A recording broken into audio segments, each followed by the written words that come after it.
لوگوں کے ساتھ تمہارے جو حقوق کے تعلق ہیں ان کا خیال رکھو، اور یہ والدین سے شروع ہو کر کے ہمسایوں تک، اور یہ اپنے اعزاء و اقربا سے شروع ہو کر کے جو ہیں وہ ہر انسان تک مختلف لوگوں کے حقوق ہیں جو ہمارے ذمہ ہیں، اور ہمیں ان حقوق کو ادا کرنے کی کوشش کرنی چاہیے۔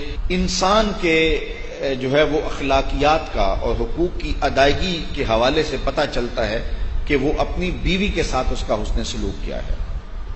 اولاد کے حقوق بھی سارے پورا کرتے ہیں، مشکل کاٹ کر کے اولاد کے حقوق ماں باپ پورا کرتے ہیں۔ اس طرح جو ہے وہ اولاد ماں باپ کے حقوق پورا کرنے کے لیے بھی سرگرم ہوتی ہے، چند جو ہے وہ لوگوں کے علاوہ۔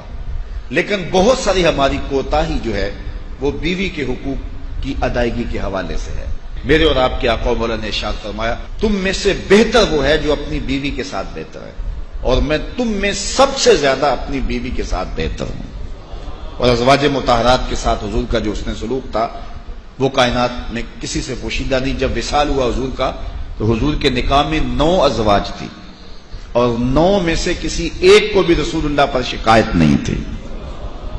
اور دوسری جانب بیویوں کا شوہر کے ساتھ رویہ، یہ بھی ایک بہت اہم موضوع ہے اور بڑا حساس موضوع ہے۔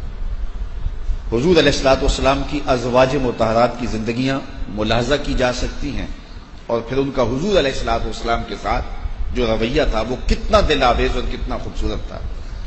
گھر میں رہتے ہوئے شکر رنجی کا ہو جانا یہ کوئی بڑی بات نہیں ہے، لیکن اس میں اگر کوئی ایسا معاملہ ہو جائے تو بیوی کا رویہ شوہر کے ساتھ کتنا دل آویز ہونا چاہیے۔ صرف ایک روایت سن لیجئے جو ام المومنین سیدہ عائشہ رضی اللہ تعالی عنہا سے مروی ہے۔ حضور نے فرمایا، عائشہ جب تم مجھ سے راضی ہوتی ہو تو تب بھی مجھے پتا ہوتا ہے، اور جب تم مجھ سے ناراض ہوتی ہو تو تب بھی مجھے خبر ہوتی ہے۔ تو عرض کی، یا رسول اللہ صلی اللہ علیہ وسلم وہ کیسے؟ فرمایا، جب معاملے رضا والے ہوتے ہیں تو باتوں میں بات چلتی ہے اور قسم کی نوبت آتی ہے تو تم کہتی ہو لا ورب محمد، مجھے محمد کے رب کی قسم صلی اللہ علیہ وسلم۔ اور جب کوئی شکر رنجی ہوئی ہوتی ہے اور پھر باتوں میں قسم کی نوبت آ جائے تو تم قسم کی نوبت جب آئے تو کہتی ہو لا ورب ابراہیم، مجھے ابراہیم کے رب کی قسم۔ تو اس وقت مجھے پتا ہوتا ہے کہ اب طبیعت میں کوئی ملال ہے۔ تو حضور علیہ السلام نے جب یہ ارشاد فرمایا تو ام المومنین نے عرض کی، ما احجرو الا اسمک، حضور نام چھوڑتی ہوں دل میں آپ ہی بستے ہیں۔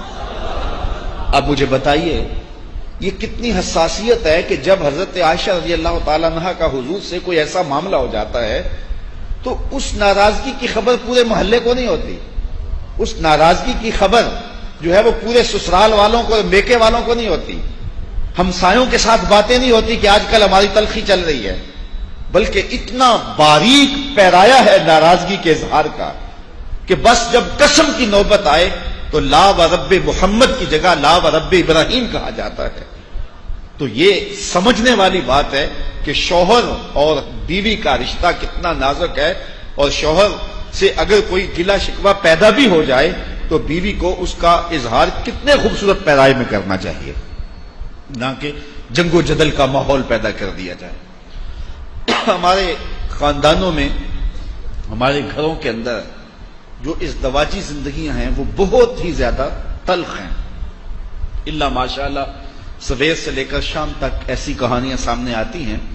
یہ شکوہ ہوتا ہے بہو کو کہ مجھے ساس اچھی نہیں ملی، اور یہ شکوہ ہوتا ہے نندوں کو کہ ہمیں بھابھی اچھی نہیں ملی۔